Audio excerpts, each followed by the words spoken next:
Lihat kamar bawah, tengah dan atas. Beda-beda. Ukuran kamarnya beda-beda. Beda. Coba ini aslinya kan memang tanah wakaf. Cuman ada sebagian keluarganya yang bisa dibilang salah paham.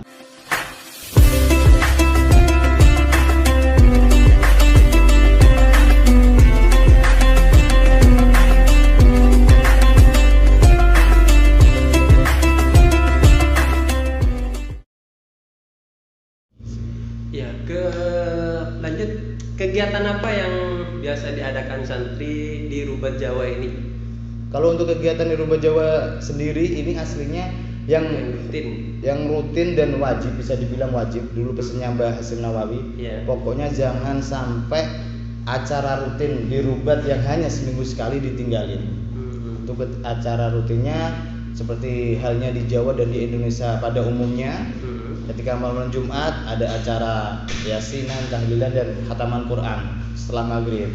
Kalau untuk acara yang lain biasanya menurut kreativitas santri masing-masing. Kalau untuk masalah daris dan lain sebagainya banyak di luar kan, tergantung santri memilihnya di mana. Kalau zaman dahulu sekali, senior zaman dahulu, ini disebut Rubat Jawa ini adalah santri khorijinya Sayyid Muhammad. Iya, santri khorijinya betul.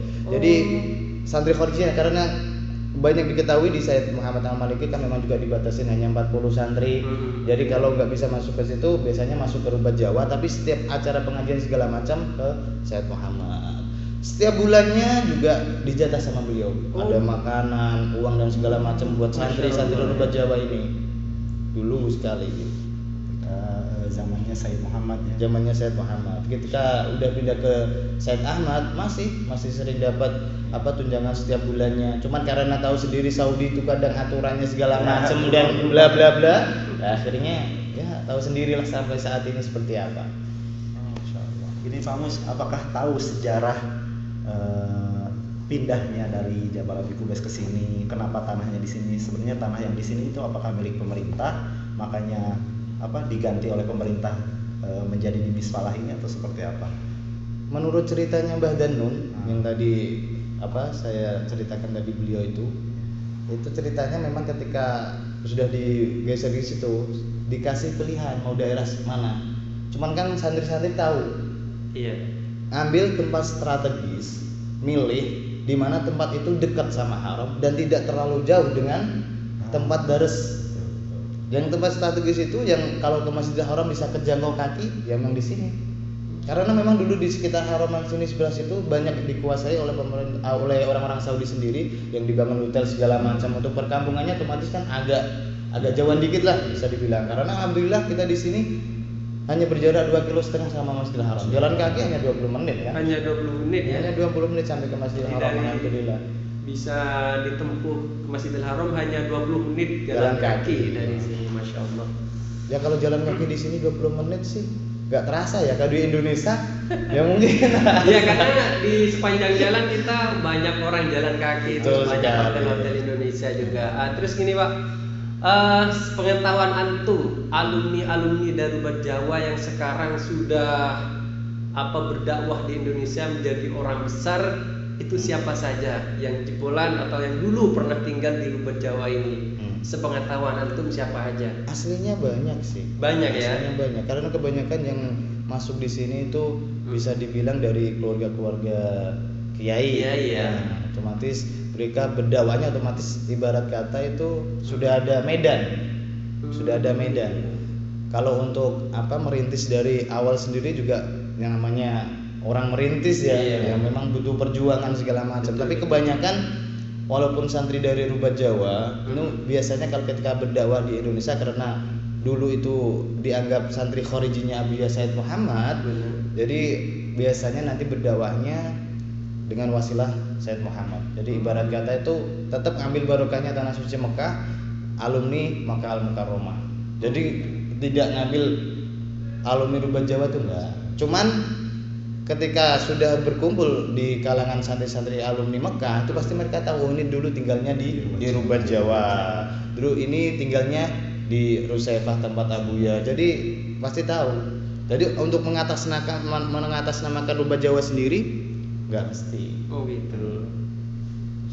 Jadi seperti itu. Jadi ini rubat Jawa ini hanya salah satu rubat.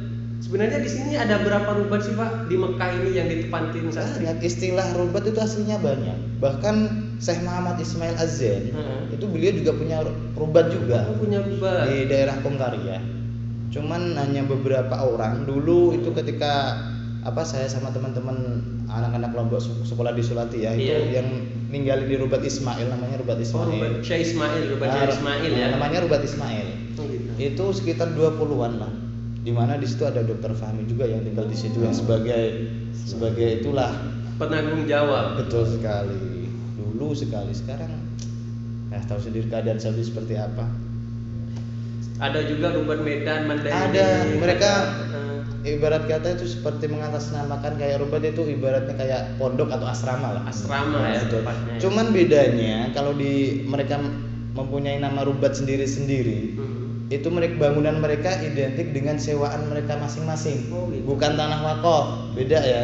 Kalau rubat Ismail memang iya punyanya Syekh Ismail. Karena beliau di situ juga punya santri yang dibatasin juga. Jadi kalau nggak masuk situ nanti ditaruh di rubat Ismail itu. Tapi yang untuk rubat Jawa sendiri itu yang punya aturan khusus memang masuk di hukumah, terus diakui di pemerintah dan segala macamnya. Kalau masuk ke sini makanya harus orang yang benar-benar resmi. Kalau nggak punya iqamah nggak bisa di sini. Dan dulu Mbah Hasyim Nawawi itu rutin setiap minggu, 2 minggu sekali itu nanyain data-data anak-anak rubat, dicek iqamahnya sudah mati siapa, paspornya sudah mati siapa. Jadi benar-benar dikontrol sama Mbah Hasyim Nawawi. Karena untuk menjaga apa? Karena Mbah Hasyim itu orang hukumah, nanti takutnya ada gerebekan atau segala macam. Kalau data ada yang bermasalah nanti yang kena Mbah Hasyim kembalinya. Makanya benar-benar dikontrol. Ya, mungkin itu juga alasannya mengapa tetangga-tetangga masyarakat sekitar sudah mengenal gitu kalau ini tempatnya para pelajar gitu. Betul sekali, dan memang suasana rubat Jawa itu sudah dikenal di tetangga-tetangga sini, di mana dulu ketika waktu setelah asar, setelah maghrib, terutama setelah maghrib atau sebelum maghrib itu ramenya minta ampun, anak-anak pakai top semua, terus bawa kitab semua. Jadi tetangga-tetangga justru ini pendatang orang Indonesia tapi semangat untuk thalabul ilminya, subhanallah. Jadi dari itulah tetangga-tetangga di sekitar sini justru segannya karena memang semangat orang Indonesia datang jauh dari Indonesia ke sini untuk thalabul ilmi, hanya untuk belajar, untuk ngaji. Betul sekali. Bahkan kalau kita lihat sendiri di tetangga sini jarang sekali tetangga sini yang rajin bawa kitab lah bahasanya seperti itu.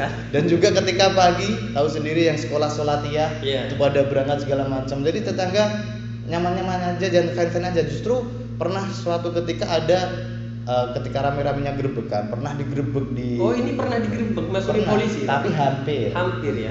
Tapi ketika udah diketok-ketok gak ada yang bukain, justru yang belain tetangga. Gitu. Kamu ngapain kesini? Polisinya digituin. Duh, ini kan bukannya tempat yang, ya memang tempat yang udah bisa, cuma laki-laki semua, thalabul ilmi semua, kamu mau apa? Digituin. Ya udah gak jadi, polisinya keluar. Karena memang kebetulan yang yang menghadapi polisi itu orang Saudi sendiri. Jadi kalau orang Saudi menghadapi orang Saudi ya seperti itulah.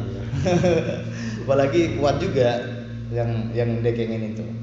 Dan memang kebetulan yang dekengin itu juga mengurus masjid depan rubat. Namanya mengurus Masjid Faisal itu. Sudah berapa tahun ini bangunan yang di tempat ini? Yang di Kepala ini ya. Kira-kira sudah berapa tahun? Tepatnya saya nggak tahu ya. Puluhan tahun pastinya. Kalau pengen tahu lebih tepatnya sejak kapan rubat berdiri, itu takzisnya ada di bawah di depan pintu. Kalau pengen jumlahin berapa tahun umur rubat, kalau ini itu di sini tercantum tahun 1974. Nah, tinggal nambahin hampir 45 tahun berarti ini udah ditempati umurnya oleh rubat Jawa. ya. Sesuai 45 tahun.